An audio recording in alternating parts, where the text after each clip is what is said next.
सात संगत जी, प्यार से कहिए धन निरंकार जी। सात संगत जी, मैं आशा करूंगा कि आपके जीवन में खुशियां रहे। और सात संगत जी, जब जब आपके ऊपर मुसीबत आएगा, गुरु आपका साथ देगा। सात संगत जी, एक किसान था। किसान अपने परिवार के साथ में गांव में रहता था। किसान अपना सत्संग आता था और सत्संग आने के बाद गुरु का जो भी सेवा सिमरन सत्संग करता था। और किसान के ऊपर एक बार गरीबी तो थी, घर में पैसे की भी दिक्कत होने लगी। थोड़ा थोड़ा जो भी कमाता था वो पैसा दवा में लगने लगा। किसान थोड़ा परेशान हुआ, लेकिन एक दिन मालूम चला कि बाबा हरदेव जी आने वाले हैं अपने सत्संग भवन में। और उसको बड़ा खुशी हुआ कि गुरु आज हमारे भवन में आने वाले हैं। और उसने अपने बेटे को लिया, बोला इसका तबीयत नहीं ठीक रहता है, और घर से निकल गया। उसके जेब में 20 रुपया था। 20 रुपया लिया और निकल गया। निकलने के बाद रास्ते में उसको ऑटो पकड़ना पड़ा। जो ऑटो वाला 10 रुपया किराया लिया जाने का। और जाने के बाद अब भवन पहुंचा। अब सेवा करने के लिए सोच रहा है कि 10 रुपया बचा है और ये भी सेवा कर देंगे तो फिर ऑटो से जाएंगे कैसे। अब उसने पहुंचा, गुरु का चरण छूने का मौका मिला था और अपने बेटे से बोला कि बेटा गुरु आए हैं, चलो उनका चरण पकड़ लेते हैं, उनसे आशीर्वाद मिल जाएगा। पहुंचा, उसने झूठ मूठ का जो पैसा डालने वाला गल्ला बना हुआ था उसमें हाथ रखा। हाथ रखने के बाद बेटे को हाथ से लिया और आगे बढ़ने लगा। बाबा जी तो अंतर्यामी है, सब जान रहे थे। उसको पास में आवाज दे, बोले जरा वो किसान को बोलो। किसान को बुलाए, बोले भाई आप, पैसा तो जेब में ही है, आपने डाला ही नहीं इसमें पैसा। किसान बड़ा सोचने लगा कि बाबा जी को कैसे मालूम कि मैंने पैसा नहीं डाला। जेब में जो पैसा था 10 रुपया निकाल के बाबा जी बोले डालो उसको। उसने डाल दिया। डालने के बाद आके बैठ गया। सत्संग हो रहा था, गीत हो रहा था। किसान मन ही मन सोच रहा था कि अब तो जाने का भी पैसा नहीं है और घर पे भी थोड़ा बच्चे का तबीयत नहीं सही चल रहा है, दिक्कत है थोड़ा पैसे का। जो भी कमाते हैं सब लग जाता है।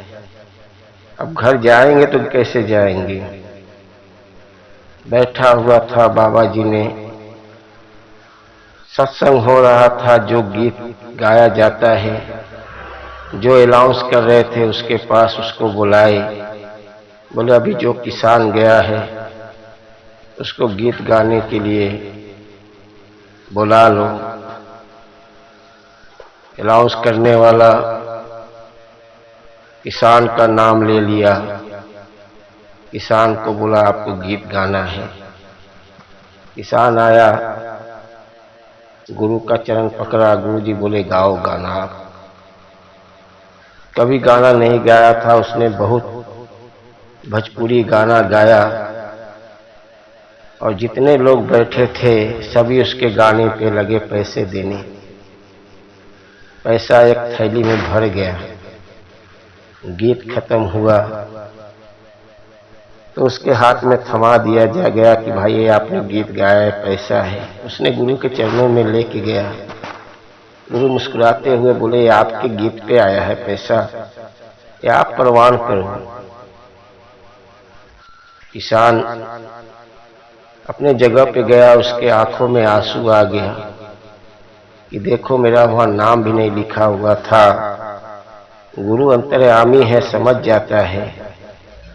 आज हमारे घर में पैसे की दिक्कत थी, भाड़ा नहीं थी, और देखो गुरु कैसे मेरा पूरा कर दिया। सत्संग खत्म हुआ, घर पे आया। घर पे आने के बाद बच्चे का तबीयत ठीक हो गया। घर में राशन नहीं था, राशन लेके आया। गुरु के ऊपर विश्वास तो पक्का था, उसका और विश्वास पक्का हो गया। साथ संगत जी अपने घर वाली को बताया, आसपास सभी लोग सुने, बोले देखो जिसने गुरु के ऊपर भरोसा किया उसका गुरु भरोसा नहीं तोड़ने देते हैं। आप जब गुरु के ऊपर भरोसा कर लो तो देखो गुरु कहीं न कहीं से रास्ता बना देते हैं। आओ साथ संगत जी, गुरु के एक एक वचनों को समझो और गुरु के ऊपर भरोसा रखो। गुरु आपका हर काम पूरा करेगा, बस उनका विश्वास मत तोड़ने दो, उनके ऊपर से विश्वास मत कम करो। देखो गुरु कहीं न कहीं से रास्ता आपका बना देगा। समागम जाने के लिए पैसा नहीं है, वो भी रास्ता निकाल देता है। आपके घर में प्रॉब्लम को दूर करता है, लेकिन आप सच्चे दिल से विश्वास के साथ में लगे रहो। ऐसा नहीं दिल में ऐसा लगे कि मेरा एक काम होगा कि नहीं होगा, सब काम होगा। केवल सदगुरु माता जी के ऊपर विश्वास रखो। सदगुरु माता जी हमारे जीवन में आ गई हैं, उनके ऊपर विश्वास रखो और आपका हर काम पूरा होगा। आप सोच लो कि मुझे समागम जाना है, विश्वास रखो कि मैं जाऊंगा। सब गुरु के ऊपर सौंप दो कि अब उनके ऊपर ही छोड़ देता हूँ, रास्ता कैसे निकालेंगे। देखो कहाँ से रास्ता निकाल देंगे, कहाँ से आपके पास पैसा आ जाएगा और आपके घर में खुशियां आ जाएंगी। आप जितना भी सेवा करते हैं गुरु उसका 10 गुना दे देता है। इसलिए सेवा जो भी मिला है गुरु का बढ़ चढ़ के करो और जितना हो सके समागम जाने की कोशिश करो। आओ साथ संगत दास से कोई गलतियों क्षमा करना और गुरु की जो भी वचन आते हैं उनके वचनों का पालन करो। आपके घर में धन दौलत सब भरा रहेगा, आपके जीवन में खुशियाँ रहेगा। आप जो चाहोगे आपका वो काम पूरा होगा, लेकिन विश्वास पक्का रखो। और साथ संगत जी दास से कोई गलती क्षमा करना और प्यार से कहिए धन निरंकार जी।